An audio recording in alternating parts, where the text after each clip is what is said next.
сатираларыңыздар, сөздөрүңүздөр, окуяларыңыздар атайын бир пиар менеджер жалдап бир хит боло тургандай кылып даярданасыздарбы же күтүлбөгөн жектен пайда болобу?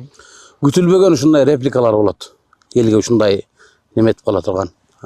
Биз жакында ГАИ тууралуу бир сатира ойнодук. Ошондо бир араб жолдон адашып калат экен. Анан Борончагай ушундай кылып бир сатира жазган.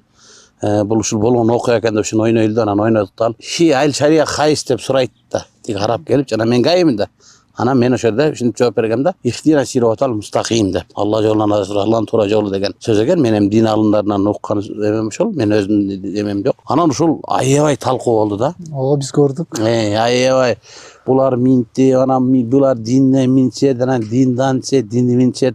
Кээ бир аттуу баштуу немелерибизден бери чыгып алып, бизге мага чейин чалып, Бокен Борончо эке умрада болчу. Анан мен тиги мечиттен отуруп коюшул элдерди ызчуу кылбай, эки жаат кылбайын деп мен чыгып эми туура эмес ушинтип калыптыр, ойнолуп калыптыр. Кечирип коюңуздар, мындай пендебиз деп. Ихтина сиротал мустаким деген сөздүн мааниси Алланын туура жолу деген сөздү түшүндүрөрүм. Биз ошол интермедияда ошол сөздү ошол жерине кымчы ойноп, ошондон көп адам билди да. Негизи ал дин алымдарынын милдети болчу ал.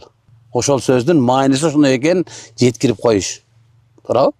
Ага сен билбейт элеңер да. Көпчүлүк билбейт эле. Анан динден маалыматы бар адамдар эле билбесе, ал сөздүн мааниси эмне экенин. Биздин талабыбыз талашкан деле дини түшүнүк адамдар болду. Жок, туура эле айттыңар, бирок күлкү болуп калган үчүн, эл ду деп күлүп ирген үчүн мындай башкачараак кабыл алып калды элдер. Негизи ал жерде кандай ниетте, биринчи ниет, максат.